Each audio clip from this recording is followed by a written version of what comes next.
सभी छोटे बड़े श्रोताओं को सुनीता भटनागर का प्यार भरा नमस्कार।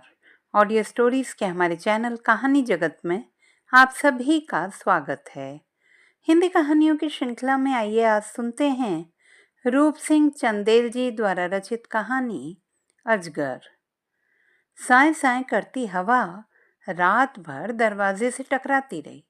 दरवाजे के छेदों में उसने कपड़े ठूंस रखे थे, लेकिन कपड़े बौखलाए भेड़िए के सामने निहत्थे बच्चे की तरह कमजोर साबित हुए थे। हवा उन्हें भेद कर कोठरी में चारों ओर दौड़ती रही थी। पुआल पर लेटा मन्ना ठंड से जूझता रात भर सोने की असफल कोशिश करता रहा। आधी रात के बाद कुछ देर के लिए झपकी लगी भी, लेकिन तभी पसली के दर्द ने उसे दोहरा कर दिया। उसके बाद वह सो नहीं सका। रह रह कर दर्द उठता रहा और वह करवटें बदलता रहा। मुर्गे ने बांग दी तो उसने कथरी से सर बाहर निकाला। अंधेरे में आंखें गड़ा कर इधर उधर देखा। कुछ नहीं सूझा तो वह उठ बैठा। जेब में पड़ी एकमात्र बीड़ी सुलगाई और तीली की रोशनी में देखा पत्नी और बेटी सावित्री एक दूसरे से गुड़ी मुड़ी हुई लेटी हैं। तीली के बुझने तक वह उन्हें देखता रहा। इन दिनों उसकी सबसे अधिक चिंता का विषय सावित्री है। 1 साल से वह उसकी शादी के लिए परेशान है। कई गांव भटकने के बाद सरपत खेड़ा के बिपताबासी का लड़का वह ठीक कर पाया है। लड़का उतना पसंद नहीं उसे जितनी पसंद आई थी बिपता की दहेज की मांग। बिपता ने केवल 1000 नकद तिलक मांगा था, जबकि दूसरे 4-5 हजार से नीचे बात नहीं करते थे। वह अमिताभ सिंह से 1000 लेकर तिलक कराया था। 6 महीने से ऊपर हो गए तिलक किए हुए। वह शादी को आगे बढ़ाता जा रहा है, क्योंकि कुछ तो देना ही पड़ेगा। शादी में बिरादरी इकट्ठी होगी, उसका खाना पीना कहाँ से लाए वह इतनी रकम। 1000 के ब्याज के बदले में वह 6 महीने से अमिताभ सिंह का गोबर ढो रहा है, और अधिक कर्ज लेने का मतलब है जिंदगी भर के लिए। बीड़ी खत्म हो गई तो जमीन पर रगड़कर उसे फेंक दिया और सोचने लगा। समय की अंधी दौड़ ने उसकी बिरादरी को भी गुमराह कर दिया है। आज भी जिस बिरादरी के ज्यादातर लोग मजूरी करके मुश्किल से अपने गुजर कर रहे हैं, अपने बच्चों को पढ़ाने लिखाने की बजाय मजूर बनाना बेहतर समझते हैं, वहीं अपने मजूर बेटों के लिए मोटा दहेज भी मांगते हैं, ये जानकर भी कि लड़की वाला उन्हीं की तरह एक मजूर है, दूसरों के यहाँ काम करके अपना घर चलाने वाला, मुश्किल से 2 जून की रोटी का जुगाड़ कर पाने वाला। वह जब भी इस विषय में सोचने लगता है, पसली का दर्द और तेज हो जाता है। 6 महीनों में कम से कम 6 संदेश उसे मिल चुके हैं बिपता के। शादी करो या जवाब दो। जवाब देने का अर्थ वह समझता है। शादी के लिए इनकार करवा कर बिपता अब 1000 की रकम डकार जाना चाहता है। मुर्गे ने फिर बांग दी। उसने कथरी अपने चारों ओर लपेट ली। 3 साल से वह इसी कथरी से जाड़ा काटता आ रहा है। पुराने कुर्ते और फटी जर्सी को भेद कर हड्डियों में नश्तर चुभाने से ठंड को रोकने में कथरी उसकी काफी मदद करती है। दिन में वह उसे लपेटे रहता है और रात में उसी को ओढ़ता भी है। पैसों की किल्लत के कारण वह दूसरी रजाई नहीं बनवा पा रहा। एक तकरीबन 10 साल पुरानी रजाई है जिसे सावित्री और उसकी माँ उड़ती है। उसकी रजाई 2 साल पहले जार जार हो चुकी थी। उसके पाले के कुछ अच्छे टुकड़ों को पुरानी चादर और धोती के बीच दबवा कर उसने अपने लिए यह कथरी सिलवा ली थी।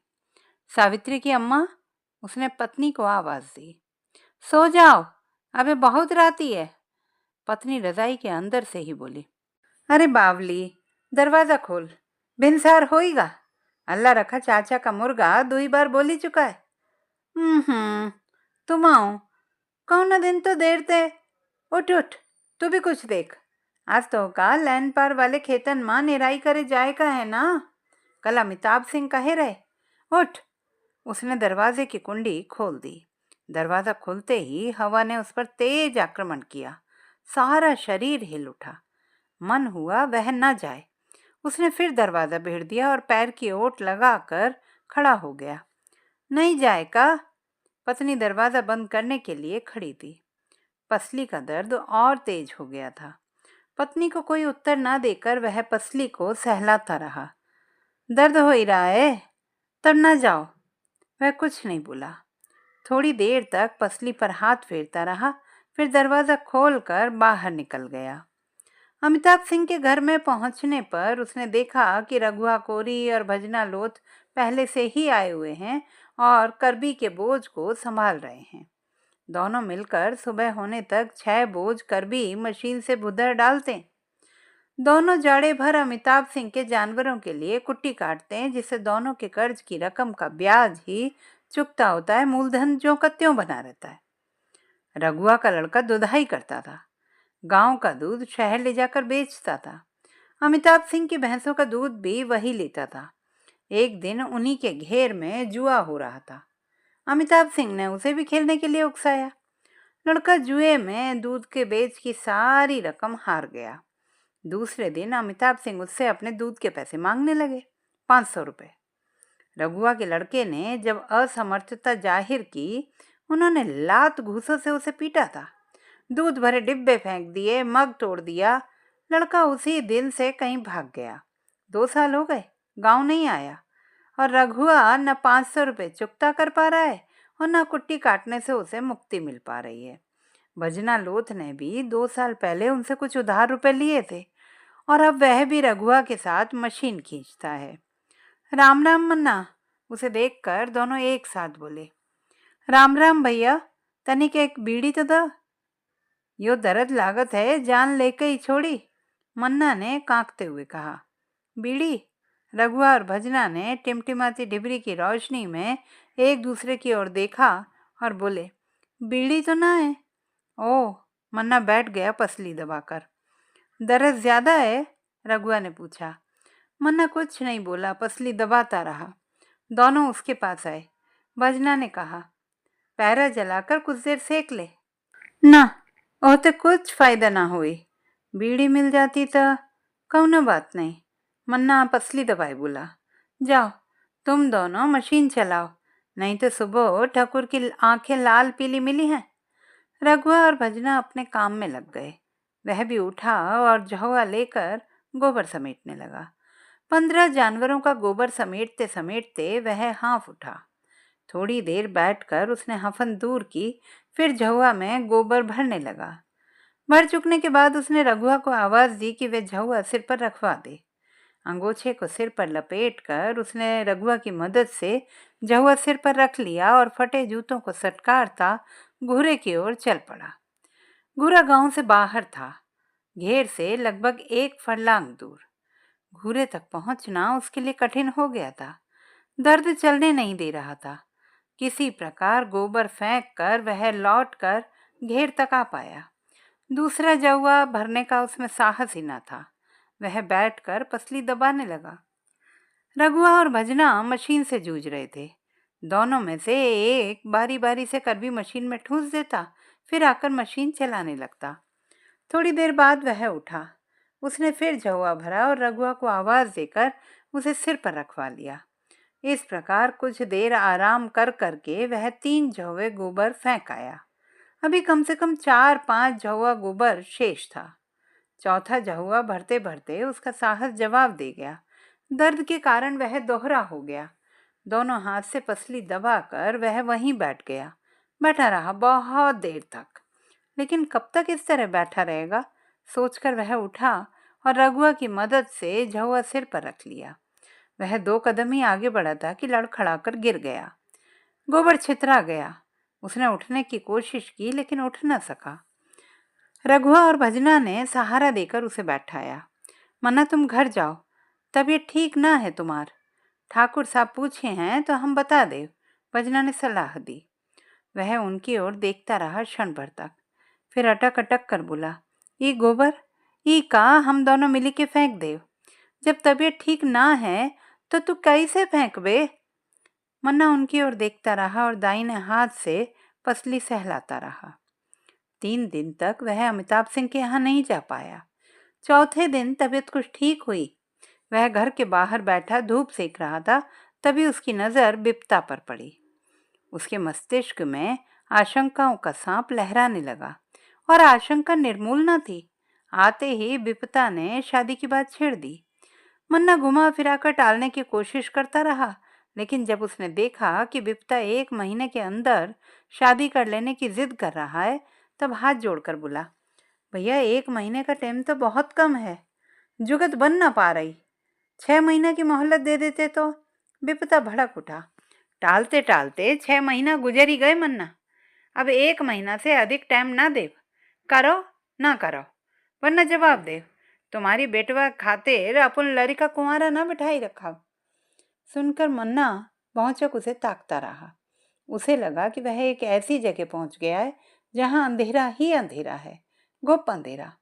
वह उस अंधेरे से निकलना चाह रहा है, लेकिन अंधेरे का अंत नहीं है। अंधेरे में वह अजगरों के बीच फंसा पाता है अपने को। वह कांपकर आंखें बंद कर लेता है। थोड़ी देर बाद आंखें खोलता है तो पाता है कि वे अजगर उसे निगलने के लिए आगे बढ़ रहे हैं। वह फिर आंखें भींच लेता है, लेकिन जल्दी ही उसे घुटन सी महसूस होने लगती है और वह आंखें खोल देता है। देखता है तो अजगर गायब हैं। उनके स्थान पर उसे अमिताभ सिंह और विपता दिखाई देते हैं, दोनों ही अट्टहास करते हुए। तुमने कुछ जवाब नहीं दिया मन्ना, वह विपता की आवाज से चौंक उठा। विपता लाठी टेक कर उठ खड़ा हुआ। तनिक बैठो भैया, दीर्घ निश्वास लेकर उसने बेटी को आवाज दी। सावित्री, ओ सावित्री, मेहमान आए हैं बेटा, कुछ पानी वानी। न मन्ना, अब ना रुक, अब कुछ जरूरी चीजें खरीदे का हैं बाजार से। तनिक तो रुको। रुकन का, तुमको जवाब तो दिनो नहीं, का हम समझी तुम शादी ना करी हो। ना भैया ना, ऐसा ना कहो, कुछ मोहलत चाहत हो, पण आप तो जिद कर ही रहे हो। फिर देखब, जैसे तैसे करज ले लेवाई के तो ठीक है, राम राम। वह विपता को जाता देखता रहा। सड़क के मोड़ पर उसके ओझल होते ही मन्ना उठा और डंडा टेकता धीरे धीरे लड़खड़ाता चल पड़ा अमिताभ सिंह के घर की ओर। अमिताभ सिंह घर के बाहर बने पक्के चबूतरे पर बड़े पलंग पर लेटे हुए थे, धूप में। मन्ना को देखते ही तकिए पर दोनों कोहनी टेक कर उठंग हो गए और बोले, इधर कैसे भटक गए सरकार। मन्ना उनके व्यंग्य को समझ गया। क्षण भर तक कहने के लिए शब्द तलाशता रहा, फिर हाथ जोड़कर बोला, पसली के दर्द ने ट्यून भर कर ही दिया ठाकुर साहब, मेरे कारण आपको जो तकलीफ हुई ओके खातिर। तू बोल, इस समय किस लिए आया है, ज्यादा वक्त नहीं है तेरी बकवास सुनने के लिए। मन्ना हतप्रभ, वो समझ ही नहीं पा रहा था कि क्या कहे। वह तो सोच कर आया था कि 1,500 रुपए और मांगेगा करज उनसे, जिससे बेटी की नैया पार लगा सके, लेकिन अब कुछ कहने का साहस नहीं जुटा पा रहा था। वह रुपए लाया है। रुपया? ठाकुर साहब, मैं कुछ नहीं जानता, काम पर नहीं आना तो रुपए तो देने ही होंगे, और 200 रुपए ब्याज भी, पूरे 1200।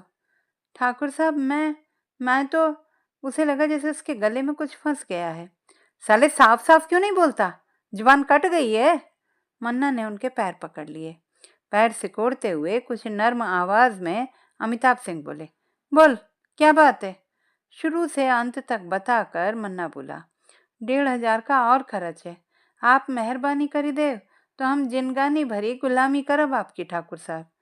पैसा डालो में नहीं फलता मन्ना, जब देखो मुंह उठाए चले आते हो, कल 1,000 आज 1,500। ठाकुर साहब आप ही का। हाथ जोड़कर वह फिर गिड़गिड़ा उठा।